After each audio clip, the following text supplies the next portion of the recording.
তো আমরা খুব খুশি হতাম আজকে যদি ফেসিবাদ বিরোধী সকল ছাত্র সংগঠন এখানে উপস্থিত হতো, তাদের মতামতগুলো দিত এবং তাদের যে অপিনিয়ন আজকে সংস্কারের অনেকে বিপক্ষে অবস্থান নিয়েছেন, তাদের অপিনিয়নগুলো, তাদের যৌক্তিক আলোচনাগুলো যদি আমরা শুনতে পারতাম এবং পুরো জাতি যদি শুনতে পারতো তাহলে খুব ভালো হতো। এবং আজকে আমরা যে সংস্কার আলাপগুলো করছি এগুলো ইতিহাসের দলিল হিসেবে থাকবে। আজকে আমাদের 3 নাম্বার আলাপ চলছে, এর আগে আরো 2টা হয়েছে।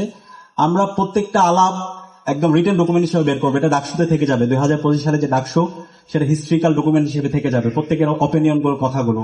তো তাদের অপিনিয়ন গুলো এখন থাকবে না, যেহেতু তাদেরকে দাওয়াত দেওয়ার পর আসেনি। তো আমরা আশা করবো সামনে আমাদের এই আলাপগুলো চলতে থাকবে, সেই আলাপগুলোতে সামনে তারা উপস্থিত হবে এবং তাদের মতামত গুলো ছাত্র সমাজের কত 45 থেকে 46 দিনের মতো হচ্ছে। পুরো সরকার ব্যর্থ সব জায়গায়, প্রত্যেকজন মন্ত্রী ব্যর্থ হয়েছে। আপনি একজন মন্ত্রী সাকসেসফুল অ্যাক্টিভিটি দেখান, তার কোনো ধরনের প্রোফাইল নাই। যোগাযোগ মন্ত্রী, সে বলছে এবারে ঈদটা নাকি খুবই স্বস্তিদায়ক হয়েছে, কিন্তু আমরা দেখতে পেয়েছি 351 জন আমরা আমাদের ভাই বোনকে এই ঈদে হারিয়েছি। সারা দেশব্যাপী যে জ্বালানি সংকট, ঘন্টার পর ঘন্টা ধরে আমাদের নাগরিকদেরকে এই তেলের জন্য দাঁড়িয়ে থাকতে হচ্ছে, কিন্তু প্রধান যে মন্ত্রী সে বলছে যে দেশের মধ্যে কোনো জ্বালানি সংকট নাই। সম্পূর্ণ দ্বিচারিতামূলক আচরণ। একই সাথে আমরা শিক্ষামন্ত্রী দেখতে পাচ্ছি সে বিভিন্ন ধরনের পপুলিস্ট বক্তব্য দিচ্ছে।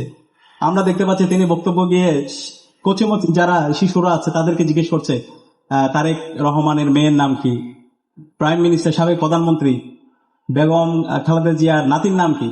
আরে ভাই, এগুলো কি এখন জিজ্ঞেস করা? 21 শতাব্দীর এই সময়ে এসে সেটা কি এখন জিজ্ঞেস করার কথা? এখন আপনি শিক্ষার্থীদেরকে জিজ্ঞেস করবেন কিভাবে তুমি আগামীর বাংলাদেশে তুমি নিজেদেরকে বিজ্ঞান, প্রযুক্তি, শিল্প, সাহিত্য, সংস্কৃতির মাধ্যমে তুমি নিজেদেরকে যোগ্য করবা, সেটা নিয়ে তোমার কাজ করার কথা। পুরো শিক্ষা ব্যবস্থাকে নতুন ভাবে ঢেলে সাজানোর কথা। সারা বিশ্বব্যাপী কিভাবে নেতৃত্ব দেওয়া যায়, নতুন নতুন কিভাবে প্রযুক্তি আবিষ্কার করা যায়, সেটা নিয়ে কাজ করার কথা, সেটা নিয়ে কথা বলার কথা। সেখানে ওনারা পড়ে আছে সেই 90 দশকের রাজনীতির মধ্যে।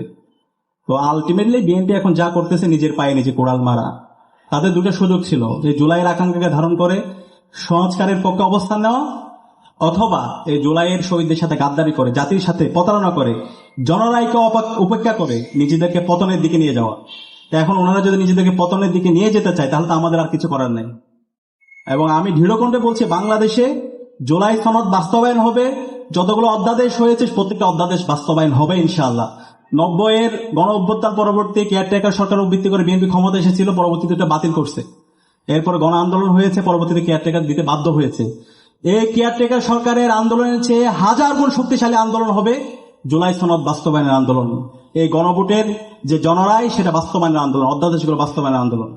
তো আমরা আশা করব বিএনপি যে অধ্যাদেশগুলো বাতিল করেছে সে অধ্যাদেশগুলো পুনর্বহাল করবে, জনরায়কে সম্মান করবে এবং সবাইকে সাথে নিয়ে একটি নতুন বাংলাদেশ বিনির্মাণের জন্য কাজ করবে। এবং সে বাংলাদেশ বিনির্মাণ করার জন্য এখানে যতগুলো ছাত্র সংগঠন এসেছে, আমরা আশা করছি আমরা ঐক্যবদ্ধভাবে কাজ করবো। আমাদের মধ্যে ডিফারেন্স অফ অপিনিয়ন থাকবে, মতানৈক্য থাকবে, কিন্তু বাংলাদেশ প্রশ্নে, জুলাইয়ের প্রশ্নে, শহীদদের আকাঙ্ক্ষার আলোকে একটা নতুন বাংলাদেশ বিনির্মাণের প্রশ্নে আমরা ঐক্যবদ্ধভাবে কাজ করবো।